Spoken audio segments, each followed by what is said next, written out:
A paz do Senhor Jesus, canal EBD com Eduardo. Louvado seja o nome do Senhor por mais esta oportunidade. Estaremos estudando a partir de agora sobre a lição 11, cultivando a convicção cristã. Nós vamos falar sobre convicção cristã, vamos falar sobre o cristão cultivar a sua convicção cristã, cultivar a convicção cristã. E cultivar diz respeito, portanto, a cuidar, contribuir para que haja crescimento. Hoje nós vamos aprender sobre o fato de que nós cristãos precisamos estar sempre cuidando, estar sempre contribuindo, cooperando para que haja crescimento, para que se mantenha, para que haja progresso na nossa convicção de vida cristã, a nossa convicção cristã. Então, esse é o tema da nossa lição. Nós temos mais uma lição abençoadora. Estamos estudando o assunto geral desse trimestre sobre a Igreja de Cristo e o Império do Mal, como viver neste mundo dominado pelo espírito da Babilônia. Nós vemos na parte introdutória da nossa lição que, diante das incertezas atuais, diante das incertezas que vivemos em nossos dias e dos ataques às doutrinas bíblicas, a tentativa de destruir o ensinamento da palavra de Deus, é indispensável ao crente cultivar uma profunda convicção cristã. É indispensável e muito importante, é muito necessário que nós cuidemos, que nós cooperemos para que nós possamos manter-nos firmes, convictos da nossa vida cristã. Não cabe ao salvo esmorecer, mas prosseguir confiante pelo prêmio da soberana vocação. Então, nós que fomos alcançados pela salvação em Cristo, nós não temos a opção de retroceder, de parar. Nós precisamos continuar, nós precisamos prosseguir. Nós temos que continuar confiantes, porque o prêmio da soberana vocação está nos aguardando. Portanto, nós precisamos permanecer convictos na nossa fé em Cristo. Então, nós temos uma lição que vai nos mostrar os aspectos espiritual, moral e social que formam a convicção da nossa fé cristã.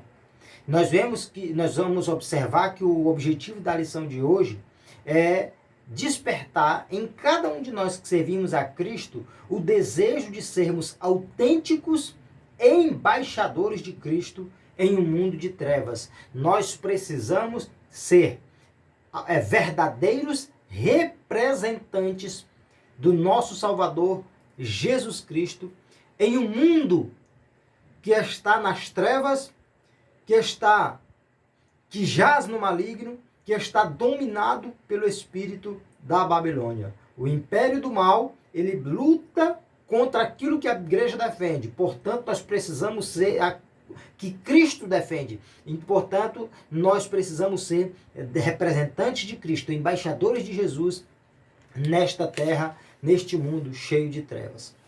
Primeiro tópico da nossa lição. Nós estamos estudando sobre a convicção cristã. E vamos ver sobre a convicção cristã nos aspectos espiritual, primeiro tópico, moral, segundo tópico, e social, terceiro tópico. Convicção espiritual. Primeiro, poder do Espírito. Nós vemos que, conforme a orientação divina, o Evangelho foi proclamado na Europa.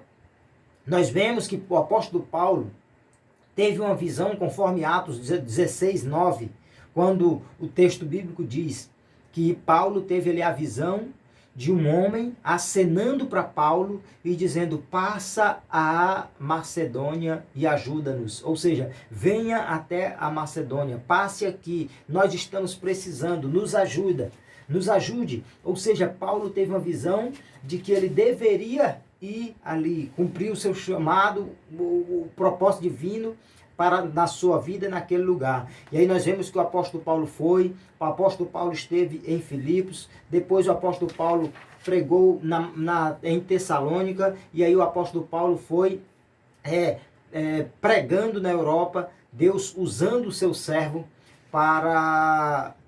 no poder do Espírito Santo, que o Espírito Santo é que dava as diretrizes, o Espírito de Deus é que dava a direção. Paulo mostra isso muito claro, que ele procurava entender a vontade de Deus através da direção do Santo Espírito para que ele pudesse cumprir o seu ministério.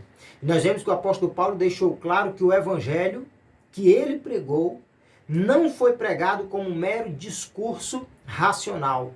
Não era só da sua própria racionalidade.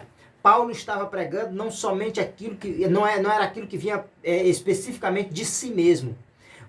Nós vemos que o apóstolo Paulo deixa claro, conforme 1 Tessalonicenses 1,5, o apóstolo Paulo diz que, sobretudo, em poder, no Espírito Santo e em plena convicção. Então, Paulo, que era um doutor da lei, um homem que tinha uma cultura elevada, que tinha muito conhecimento, porém, ele não usava simplesmente o seu conhecimento, a sua cultura, os seus estudos, o seu conhecimento para transmitir o evangelho.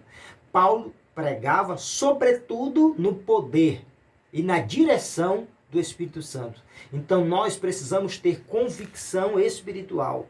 Para termos convicção de vida cristã no aspecto espiritual, nós precisamos indispensavelmente do poder da direção do Santo Espírito de Deus. E aí a nossa lição mostra que na ausência de convicção espiritual, a palavra de Deus é reduzida a mero intelectualismo humano. Então, não adianta a pessoa ter um largo conhecimento, ter um nível de intelectualidade elevado, sem a direção do Espírito Santo, sem a parte espiritual. Ele pode até falar bonito, mas não tem um alcance no coração, na alma das pessoas. As pessoas podem até ficar impressionadas pela forma com que alguém discursa, mas elas jamais serão impactadas por Deus se não for pela direção do Espírito Santo de Deus. Então, o resultado disso é que será essa pregação, a pregação de alguém presa somente no intelectualismo humano, não será eficaz para transformar vidas, né? Nós, independente do quanto conhecemos, do quanto estudamos, nós precisamos da direção do Santo Espírito de Deus. Ainda sobre o aspecto espiritual, segundo subtópico, confiança em Deus. Nós vemos aqui que o apóstolo Paulo declarou que mesmo tendo padecido e sido agravados em Filipos, conforme ele relata em 1 Tessalonicenses 2:2, sua fé não estava abalada. Paulo estava mostrando que ele havia sofrido perseguição antes de ir pregar em Tessalônica. Quando ele passa primeiro em Filipos, para depois ir para Tessalônica, e ali ele revela, ele deixa claro que ele sofreu perseguição e mesmo sendo perseguido, ele continuou convicto. Ele continuou tendo convicção cristã. A convicção cristã dentro do âmbito espiritual, Paulo deixa claro que ele foi um grande exemplo para nossas vidas. Nós vemos que Paulo e Silas haviam sido, diante das pessoas, de forma pública, espancados. E ali, depois de serem espancados com varas, eles foram lançados no cárcere, conforme nós vemos em Atos capítulo 16. Porém, eles, à meia-noite, conforme registro de Atos 16:25, depois de terem apanhado e estarem encarcerados, à meia-noite, imagina, presos, todo dolorido, Paulo e Silas, ao invés de estarem murmurando, eles estavam cantando, eles estavam louvando, eles estavam orando. Isso mostra que no âmbito espiritual, estes dois servos de Deus tinham convicção cristã. né? Estavam convictos, estavam firmes em Cristo. Então nós vemos que nós somos encorajados a não desfalecer na pregação do Evangelho, mas confiados em Deus, jamais recuarmos, mesmo diante das ameaças de prisão ou morte. Nós estamos vivendo uma época que a igreja tem sido perseguida, os princípios bíblicos têm sido deturpados, há um trabalhado sistema mundano contra a igreja, a palavra, Cristo, Deus, e que, pelo que a gente observa, em algum momento haverá uma perseguição mais intensa. Poderá haver prisão, poderá haver morte de pessoas que defendem a causa do Evangelho em nosso país, de forma intensa, de forma mais pesada. E nós precisamos dessa convicção cristã na vida espiritual, na parte espiritual, para que mesmo diante de ameaças de prisão e morte, nós possamos estar firmes na transmissão do Evangelho, na defesa do Evangelho de Cristo. Para fecharmos o primeiro tópico, da convicção cristã no aspecto espiritual, nós temos o terceiro subtópico, fidelidade na pregação. Não é só pregar, não é pregar de qualquer jeito. Nós vemos que o apóstolo dos gentios, apóstolo Paulo, assegura que o evangelho anunciado em Tessalônica não foi com engano, nem com imundícia, nem com fraudulência. Há muitos que estão pregando, mas estão pregando com engano. Há muitos que estão falando em nome de Deus, mas estão com muita coisa errada. Dizem-se servos de Deus, dizem-se levitas, dizem-se pastores, líderes, obreiros, pregadores, conferencistas, porém estão agindo de má fé, estão trabalhando, pensando em si mesmo, na sua própria glória, no seu próprio louvor, no seu próprio benefício. E nós vemos que o apóstolo Paulo deixa claro que ele estava ali contribuindo de forma fiel e com um propósito sincero e verdadeiro em Cristo, com um conceito e atuação ministerial como de fato o Evangelho de Cristo requer do obreiro, do cooperador. Então nós vemos que isso mostra que a doutrina cristã não procede de fábulas inventadas, condutas imorais ou de artifícios para seduzir as pessoas a crerem em mentiras.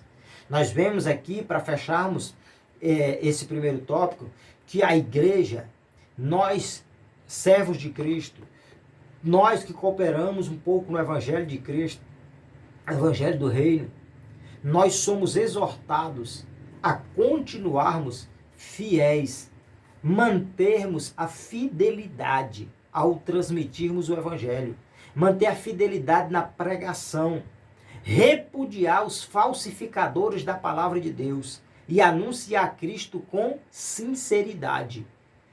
Não é só anunciar, mas é anunciar com sinceridade. Não é só cooperar, é de forma autêntica, como um verdadeiro servo de Cristo, e não servo do dinheiro, não servo do próprio ego, não servo dos seus prazeres, não servo da fama, não servo do alto, de pensar em si mesmo, de se autoglorificar, da auto-honra. Não, honra a Deus, a Cristo, está centrado no que de fato é o Evangelho de Cristo, o Evangelho do Reino. Segundo tópico da nossa lição, além da convicção no aspecto espiritual, aqui nós vamos falar sobre a convicção cristã no aspecto moral.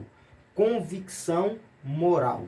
Primeiro, retidão nas ações. Ou seja, o cristão, ele precisa ser reto nas suas atitudes. Ele precisa agir de forma prudente. Precisa agir de forma correta. Aqui nós vemos que a conversão opera a transformação moral na vida do crente, conforme 2 Coríntios 5,17. Se nós estamos em Cristo, nós somos novas criaturas. Nós tivemos uma mudança de vida, de trajetória. As coisas velhas já se passaram. Nós precisamos viver algo novo, uma vida nova, atitudes novas. Ter um estilo de vida diferente, estilo de vida novo. Então nós vemos que quando nós nos convertemos, saímos do mundo para Cristo, para a igreja, para fazer parte do povo de Deus, nós passamos por um processo de transformação moral e devemos agir como tal, como alguém que foi transformado, que foi regenerado, que teve uma mudança de trajetória, que agora está vivendo de modo a procurar agradar a Cristo. Se alguém não tem uma mudança de vida prática, esse não contribuiu para que houvesse de fato uma transformação na sua vida quando ele se disse convertido a Cristo, quando ele aceitou a Jesus. Então nós vemos que a Bíblia nos orienta que nós temos que deixar a mentira procurando falar a verdade, deixar o furto e procurar ser honesto, de não pronunciar palavras torpes. Nós precisamos dizer aquilo que edifica. Então, o crente que pratica a mentira, o crente que está envolvido em furto, o crente que está pronunciando palavras torpes, esse está precisando passar por um processo. Esse não está vivendo de fato como um cristão. Porque ser cristão é ser seguidor e imitador e procurar imitar Cristo. Cristo não tem esse tipo de prática. Nós vemos que o apóstolo Paulo, conforme 1 Tessalonicenses 2,5, ele enfatiza que jamais usou de falso sentimento para obtenção de favor. O que tem de pessoas dizendo-se obreiros, servos, cooperadores no reino de Deus e tomando atitudes que não são de fato o perfil de alguém que é servo de Cristo. Usando de falso sentimento para obter favor próprio. Fala que eles dizem que anunciam a Cristo, mas eles falam mais de si mesmo do que de Cristo.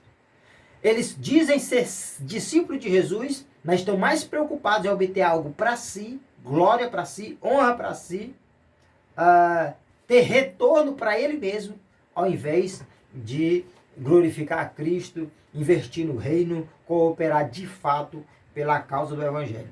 Nós vemos que Paulo ainda assevera que sua motivação era desprovida de ambição financeira. Então, Paulo não estava preso à obtenção de recursos financeiros. Ele estava de fato preso no sentido de estar preocupado de fato pela causa do Evangelho verdadeiramente. Nós vemos que a conduta de retidão é uma virtude do crente regenerado. O crente que tem na sua conduta essa característica de alguém que é reto, que procura fazer o que é correto, que procura fazer aquilo que agrada a Deus, é o crente que tem a virtude de alguém que de fato foi regenerado. É a virtude do crente que passou por um processo de mudança, de transformação, a regeneração. Segundo, dentro da convicção moral, nós temos a reputação ilibada. Reputação ilibada. Nós vemos que a nossa lição mostra que considera-se portadora de reputação ilibada a pessoa de reconhecida idoneidade moral. Então, o que é a reputação ilibada? É alguém que tem uma reputação pura, uma reputação sem mancha. É alguém que a sua reputação não vai aparecer alguém para dizer, olha, fulano é bagunçado, fulano é desonesto, fulano não tem moral. Isso é alguém que tem uma reputação manchada. Quem tem uma reputação ilibada é quem tem uma reputação pura. É alguém que as pessoas não vivem falando dos seus defeitos, porque ele é até uma pessoa limitada. mas ele procura fazer o que é correto. Ele não anda de uma forma bagunçada. Ele não age de qualquer modo como ele agia de repente, quando ele não tinha Cristo na sua vida. Então, a reputação ilibada é quando a pessoa considera-se portadora de uma reputação ilibada, a pessoa de reconhecida idoneidade moral. Então, a pessoa que é idônea, que a sua moral é de uma pessoa idônea, ou seja, íntegra, reta, idoneidade fala de integridade, de retidão, de alguém que procura fazer as coisas corretas, que procura ser honesto. Essa pessoa, ela é alguém que tem a reputação ilibada, a reputação pura, sem mancha. Então nós vemos que Paulo diz em 2 Tessalonicenses 2,6, não estamos aqui buscando glória dos homens. Nós estamos aqui procurando não glória dos homens, não é a glória de vocês, a glória nem de outros. Nós estamos aqui contribuindo para o reino, para o evangelho. Então isso mostra que o apóstolo Paulo não trabalhava no reino em busca de reconhecimento humano. Ele queria propagar Cristo. O centro da mensagem de Paulo era Cristo. A maior preocupação de Paulo era falar de Jesus. Nós vemos nos seus escritos o quanto Paulo evidenciava Cristo. Ele falava de Cristo, falava da salvação, falava do sacrifício. Ele falava, o centro da mensagem de Paulo era Jesus. Então ele não procurava trabalhar obtendo vantagens, nem honra em nenhum lugar.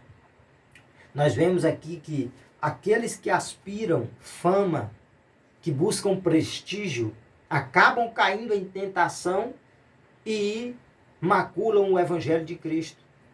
Nós vemos que o nosso viver deve glorificar a Deus, conforme Efésios 3:21. A Ele seja a glória na igreja e em Cristo Jesus para sempre. Precisamos procurar ter uma reputação ilibada, uma reputação sem mancha, uma reputação pura.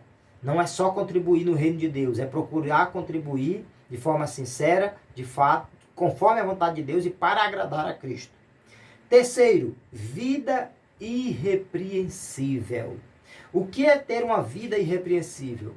A nossa edição mostra que o adjetivo irrepreensível denota uma conduta que não pode ser censurada. Alguém que é irrepreensível, essa expressão censurada nesse contexto aqui, fala de criticar, repreender ou reprovar. Portanto, ter uma vida irrepreensível é alguém que tem um tipo de conduta que as outras pessoas não vão ter o que criticar. É alguém que tem uma conduta de vida que não pode ser censurada, ou seja, não pode ser criticada, não pode ser repreendida, não pode ser reprovada. Alguém que tem uma vida irrepreensível é alguém que as pessoas não estão toda hora reprovando as suas atitudes. Alguém que tem uma vida irrepreensível é alguém que é aprovado quanto à sua conduta, quanto ao seu procedimento de vida. Nós vemos que ciente da influência que a sua vida exercia sobre os fiéis, o apóstolo Paulo diz em 2 Tessalonicenses 3:9, para vos dar em nós mesmos exemplo para nos imitardes. Então o apóstolo Paulo atuava de forma que ele pudesse servir de exemplo, que ele pudesse ser exemplo para os demais irmãos. É por isso que o apóstolo Paulo, certa feita, diz, sede meus imitadores, como eu tenho imitado a Cristo. Paulo estava dizendo que, ensinando os seus discípulos, as pessoas que ele ganhava para Cristo, aqueles que serviam a Deus, mas que estavam sob os cuidados de Paulo, ele os ensinava a o imitar, porque Paulo, estava imitando a Cristo. Então ele estava dizendo, imitem aquilo que está em mim, que é proveniente do mestre dos mestres, Jesus Cristo. Então nós vemos que, assim, o grau de comprometimento adotado pelo crente com os valores do reino é o reflexo do nível de sua comunhão com Deus. Então, quando nós temos comprometimento com o reino, com os valores do reino de Deus, o reflexo é visto no nível de comunhão que nós temos com o nosso Deus. Ou seja, quando nós temos o grau de comprometimento que nós temos com os valores do reino de Deus, mostra o nível de comunhão que nós temos com Deus. Se nós temos comunhão com Deus, uma comunhão profunda com Deus, isso vai ser visto nas atitudes que temos, que mostram que somos comprometidos com os valores do reino de Deus. Para nós finalizarmos, terceiro tópico, convicção social. Nós temos que ter convicção também no âmbito social. Primeiro, espiritual. Segundo, moral. Terceiro, social. Convicção social. Primeiro, bem-estar comum. Aquele que serve a Cristo, a quem tem Cristo na vida, não tem que preocupar-se com o bem-estar apenas pessoal. Nós não devemos viver de modo a preocuparmos-nos com o bem-estar simplesmente nosso, mas com o bem-estar comum, o bem-estar uns dos outros. Nós temos que cultivar a convicção cristã no aspecto social, preocupando-nos, agindo de modo a buscarmos o bem-estar comum, o bem-estar entre todos. A nossa lição mostra que o bem-estar comum alcança o homem em suas necessidades físicas e espirituais. Então nós temos que procurar estar bem como um conjunto, bem uns com os outros. E isso diz respeito à parte física e espiritual das nossas necessidades.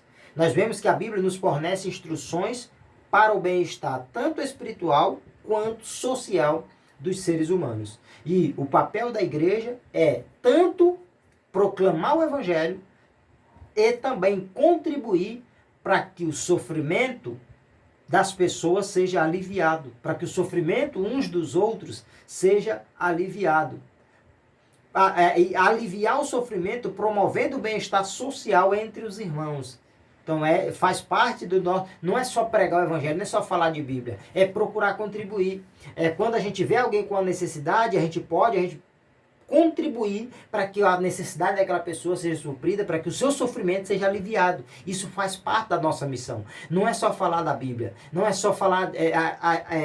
ter um agir teórico como cristão. Na nossa fala, naquilo que a gente prega, que aquilo a gente expressa através da nossa fala, mas também aquilo que a gente expressa através das nossas atitudes para o bem-estar, para ajudar.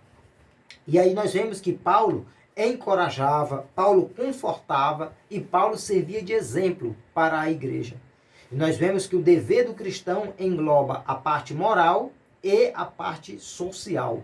E aí o texto da nossa lição aqui finaliza dizendo que a dedicação exclusiva de uma parte em detrimento da outra não retrata o Evangelho de Cristo.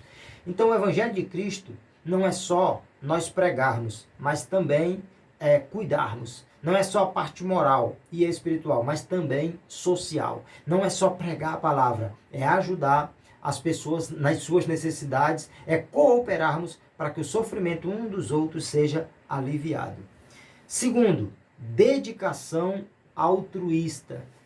Nós precisamos cultivar a convicção cristã no aspecto social e dentro desse contexto tem também a questão da dedicação altruísta. A dedicação altruísmo fala de ajudar alguém sem esperar algo em troca. Dedicação altruísta é o fato de que dentro da nossa convicção cristã tem a necessidade de nós nos dedicarmos uns aos outros de forma bondosa, de forma a ajudar, a cooperar, a estender a mão, sem esperar que essa pessoa faça alguma coisa por você. Então nós vemos que o apóstolo Paulo se dedicou com profundo altruísmo na pregação do evangelho. Nós vemos que o próprio apóstolo Paulo, ele sabia que ele poderia ser ajudado pela igreja em função do seu ministério, do seu apostolado. Mas ainda assim, ele procurou, porque a igreja não tinha os crentes não tinham tanto recurso financeiro. E ele, para não ser pesado aos irmãos, ele preferiu não ficar dependendo da ajuda financeira dos irmãos e procurou trabalhar fabricando tendas para não ser pesado aos irmãos, como o próprio apóstolo diz. Nós vemos que a Bíblia ela não condena a provisão financeira para os obreiros. E nós vemos que o próprio apóstolo Paulo escreveu, conforme 1 Coríntios 9,14, que aos que anunciam o evangelho, que vivam do evangelho. E em 1 Timóteo 5,18, o próprio apóstolo Paulo diz, digno é o obreiro do seu salário. Então Paulo tinha essa consciência.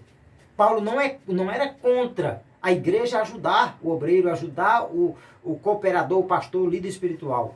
Agora, ele, consciente do contexto, da situação, da necessidade da sua época, que a igreja não tinha condição de fazer tanto financeiramente por ele, ele procurava não depender da ajuda financeira da igreja. E nós aprendemos nesse contexto que o amor sacrificial e o trabalho voluntário e despreendido são essenciais para o crescimento do reino. É indispensável que a gente trabalhe sem estar preso ao recurso financeiro, à honra, a mérito humano. E deve fazer parte de uma profunda convicção cristã como contraponto claro ao espírito da Babilônia, que é o oposto do altruísmo cristão. Para finalizarmos, nós vemos que Paulo foi submetido a uma série de provações durante seu ministério e nos deixou exemplo de intensa convicção da nossa eleição em Cristo. Assim como o apóstolo Paulo, mesmo sofrendo e passando por uma série de situações diversas, nós precisamos cultivar a convicção cristã, cuidarmos, contribuirmos para que nós possamos continuar tendo convicção em Cristo nos aspectos espiritual, moral e social. Que Deus continue abençoando a tua vida, que nós possamos continuar aprendendo na escola bíblica dominical, que o Santo Espírito de Deus te ajude, nos ajude a melhor compreendermos a sua palavra, compreendermos esse assunto abordado que é importantíssimo para as nossas vidas. Breve estudaremos a lição 12, sendo a igreja do Deus vivo. Deus te abençoe, a paz do Senhor Jesus.